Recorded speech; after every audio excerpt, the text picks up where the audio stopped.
Arise, receive of me my fury, children of man, and quell it! Welcome to another video. FanFest is very close and this weekend will be a big event for our little space in this world. But just before everyone goes crazy about possible new trailers, info, music or just the whole FanFest hype, there might be people like myself that didn't get a ticket to attend, so I want to highlight a truly different way of spending your time, maybe while watching the livestream. However, as this had been one of my most enjoyable gameplay experiences for this game in the last year, or even before playing Final Fantasy, because I already enjoyed doing old raids in WoW when you could squeeze them out for a tiny bit of gold, until they changed the gold loot to reduce this trend and people grinding down old raids. Nonetheless, in Final Fantasy XIV this is still possible, and of course there's so much more than just Gil. You can get mounts, weapon and armor glams and basically all the loot that former expansions and their raid and trial content offered.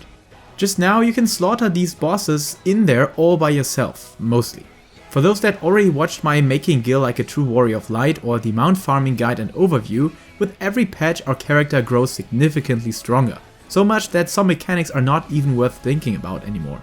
I experienced that firsthand with the trial bosses in Heavensward, where I did the first video in Shadowbringers and you still had to rely on tanking jobs mostly, while now you can simply burst all these bosses down in no time. Oh, and the story doesn't even end here. Every week I'm doing my Wondrous Tales book in the process for getting a very quick and easy EXP boost for my Astrologian and Sage that I still have to level, which doesn't take me more than 10 to 20 minutes for half a level.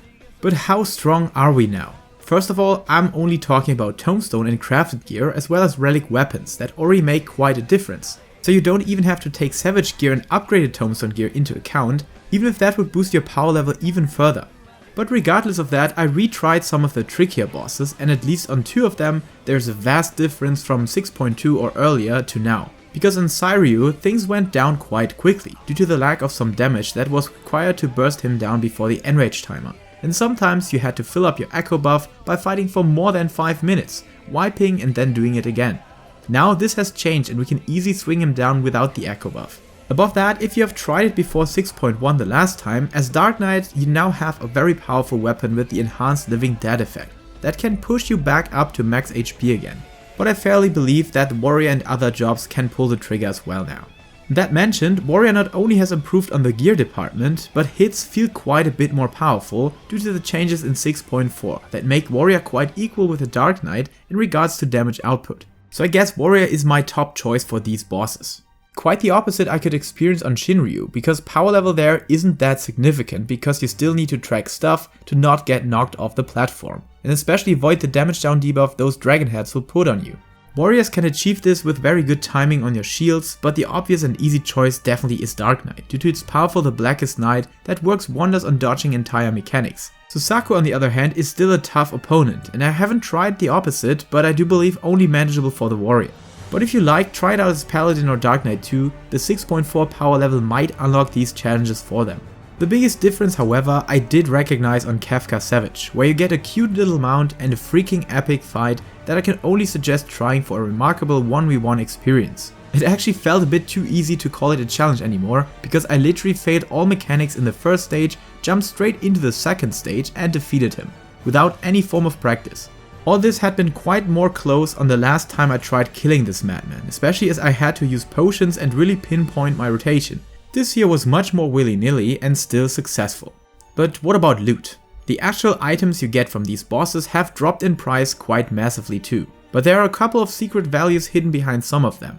The tail feather for example still goes for around 100k on my server and Byakko's main too, so if you like grinding these down for a little non-crafting connected Gil, this stage is yours. Of course, if you want to know how to deal with the important mechanics, check out my 2 videos about that topic in the description. Or visit my mount grinding guides and overviews to know which mount is actually possible to grind and worth doing so.